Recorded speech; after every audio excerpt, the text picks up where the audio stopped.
Before we begin, I want to give a quick shout out to everyone who's donated to our Patreon page. Thank you very much. You can learn more at patreon.com/thecyberwire. APT-3, also known as Gothic Panda, is fingered as an agent of China's Ministry of State Security. An unreleased Disney flick is held for ransom. WannaCry may be sloppy, but it's still dangerous. OT has a harder time patching against WannaCry than IT does. The Shadowbrokers are back and still talking crocodile, how to be preemptive against phishing, and WikiLeaks releases more of Vault 7.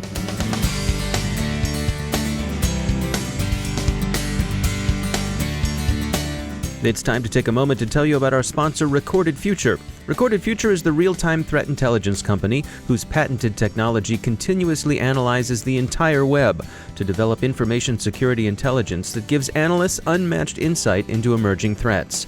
And when analytical talent is as scarce and pricey as it is today, every enterprise can benefit from technology that makes your security teams more productive than ever. We at the CyberWire have long been subscribers to Recorded Future's Cyber Daily, and if it helps us, we're confident it can help you too. Subscribe today and stay a step or two ahead of the threat.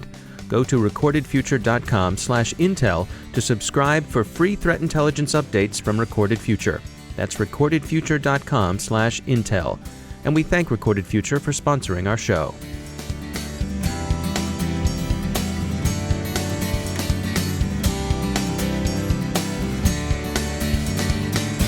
Major funding for the CyberWire podcast is provided by Cylance. I'm Dave Bittner in Baltimore with your CyberWire summary for Wednesday, May 17, 2017. The spread of the WannaCry ransom worm worldwide remains this week's leading story, and we'll turn to it later in the podcast. For now, we'd like to cover other material that may have gotten lost in all the WannaCrying. Recorded Future announced this morning their conclusion that APT-3 is being run on behalf of a Chinese government agency, the Ministry of State Security. APT-3 is also known as Gothic Panda. There's a panda bear family out there that's no more related to Cozy Bear and Fancy Bear than raccoons are related to grizzlies, or for that matter, President Xi to President Putin. APT-3 is generally held to have been responsible for Operation Clandestine Fox, Operation Clandestine Wolf, and Operation Double Tap. Clandestine Fox was a use-after-free exploit against Microsoft Internet Explorer discovered in April 2014 by FireEye. It was found in defense and financial services networks. Clandestine Wolf exploited an Adobe Flash zero-day. It was served up in phishing emails to targets in the aerospace and defense, construction and engineering, tech, telecommunications, and transportation sectors. Double Tap, described by FireEye in November 2014, exploited multiple known vulnerabilities in Microsoft software, including remote code and privilege escalation bugs. It was distributed by spearphishing and showed a reliance on social engineering as opposed to difficult-to-come-by zero days.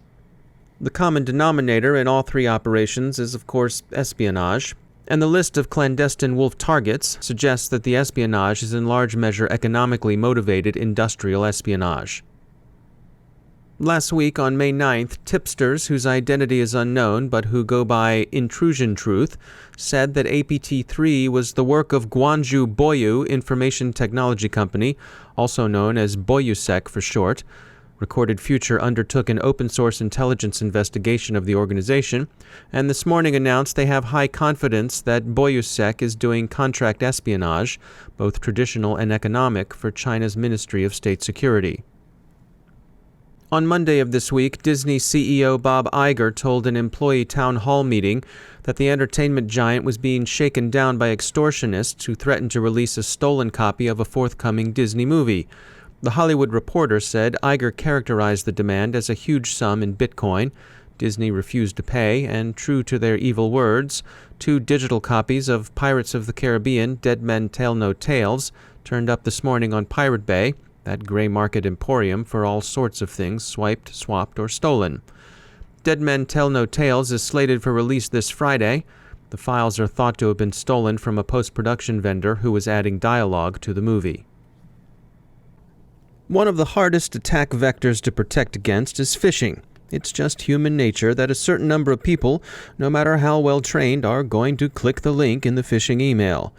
Area 1 Security specializes in protection against phishing, and they caught our eye with a system they describe as preemptive defense.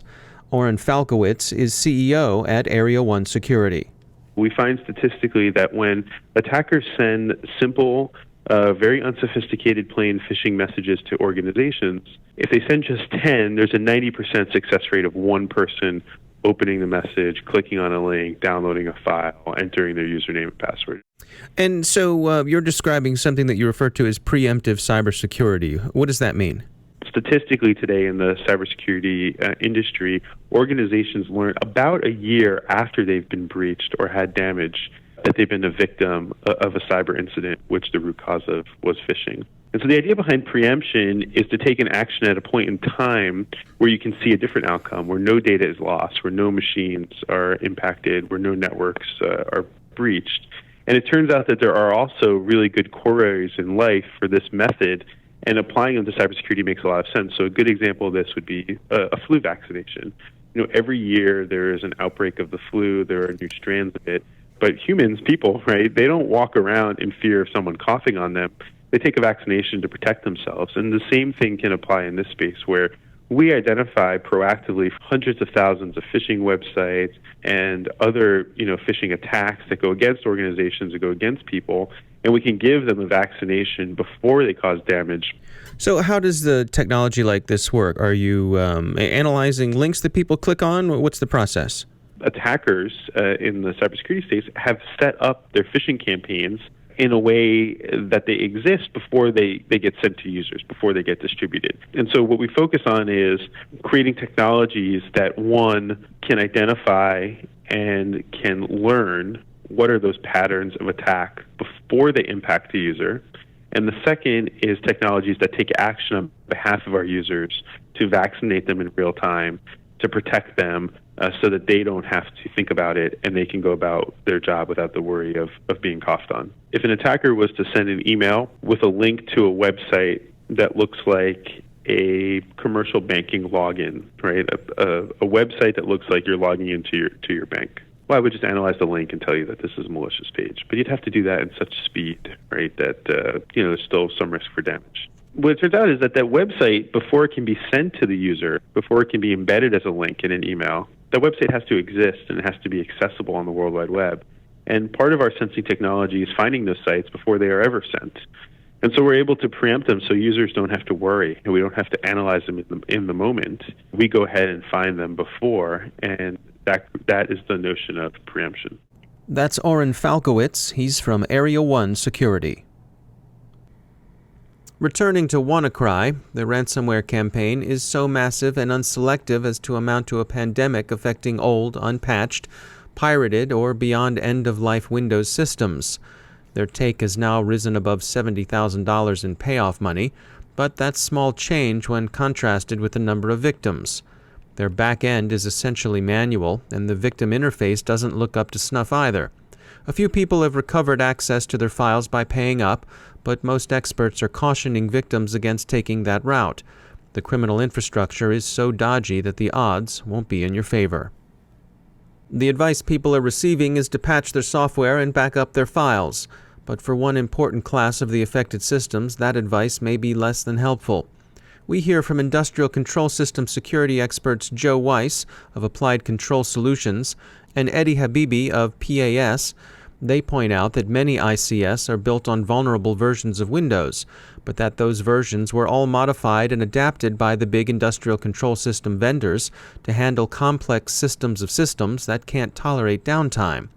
Patches must be thoroughly tested for unintended consequences before they're applied to industrial systems, and thus such systems have a patch cycle inherently longer than the ones you may be accustomed to for the business software on your office's laptops.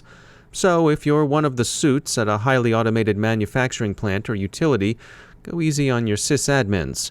They're not being lazy or negligent, it's just that patching is a far tougher challenge in their world than it is elsewhere. The Shadowbrokers are back and talking. Their leak of the Eternal Blue exploits enabled the WannaCry pandemic. The brokers continue their implausible charade of monetizing exploits allegedly stolen from NSA, while simultaneously saying they're really in it for the glory of facing off against a worthy opponent. That is, those Professor Moriartys, those jokers, those Dr. Dooms of the equation group. The Shadowbrokers said yesterday they'd taken the month of May off to watch WannaCry and You're Fired, that is, L'Affaire Comey. But they promised to be back in a big way in June, when they say they'll launch a monthly leak subscription service. Finally, WikiLeaks has dumped another set of Vault 7 documents. These purport to originate with the CIA. Some of them are said to describe methods of impeding PowerPoint and degrading the quality of presentations composed in the popular presentation software. The wording in the documents suggests the authors think PowerPoint users have it coming. Should we take this to mean that Langley is full of Edward Tufte disciples? Maybe not. As our sponsors at E8 Security will tell you, bliss is not only knowing what's going on in your networks, but being able to distinguish the goodness from the badness. That's their promise for their behavioral analytics, and they're willing to show you too. So go to e8security.com/joyride for a small-scale checkout where you can see for yourself.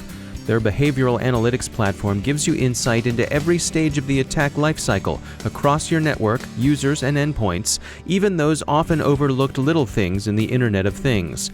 The bad actors can spoof an identity, they can steal a credential, but their crimes will betray them. That's what behavioral analytics can do for you. You can check it out for yourself at e8security.com/joyride.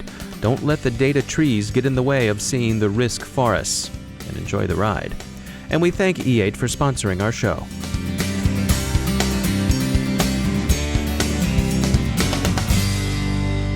And I'm pleased to be joined once again by Dr. Charles Clancy. He's the director of the Hume Center for National Security and Technology at Virginia Tech. We wanted to talk today about the Vault 7 and the Shadowbrokers releases of information, and really you wanted to contrast the two of them. I did. I think it's important to understand when you hear about all these leaks of cyber capabilities from now both NSA and CIA, that there's a difference between leaking tactics, techniques, and procedures, or so-called TTPs, versus the actual tools themselves. The actual code behind zero-day exploits, for example. So if you look at a lot of the data that's been released so far, particularly in the Vault 7 leaks, it's been mostly documents, PowerPoint, that really talk about how the CIA does what it does. And based on that, some security companies have been able to fingerprint certain TTPs and attribute, with some degree of confidence, a wide range of hacks across the world to the Vault 7 TTPs. Shadowbrokers, on the other hand, is more than that. It includes a lot more of the source code, which has an even greater devastating impact, because now you're not just fingerprinting attacks and building defenses against the techniques and procedures that are being used, but you actually can build sort of malware, specific malware identifiers and hashes that can be used to detect and block the actual exploits themselves.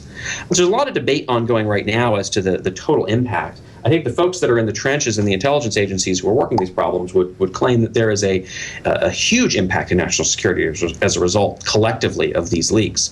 But at the same time, there are plenty of unpatched computer systems out in the world, and there's lots of opportunity to be had just doing basic run-of-the-mill phishing attacks against unpatched Windows computers, which remains the largest threat surface that hackers, whether you're part of an intelligence agency or organized crime, leverage today. While these releases of information are certainly interesting and damaging, sometimes the old-fashioned ways are the easiest ways in. Indeed. So for those that are looking to have a good defense against these sorts of things, please just keep your software up to date, have antivirus installed, and basic cyber hygiene will win out most of the time. All right. Dr. Charles Clancy, thanks for joining us. And that's the CyberWire. Thanks to all of our sponsors who make the CyberWire possible, especially to our sustaining sponsor, Cylance. To find out how Cylance protects you using artificial intelligence, visit cylance.com. And of course, you can show your support for the CyberWire by supporting us on Patreon. Visit patreon.com/thecyberwire to find out about how to become a contributor and all of the benefits we've put together for those who give.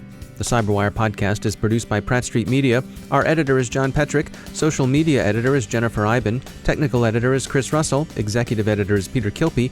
And I'm Dave Bittner. Thanks for listening.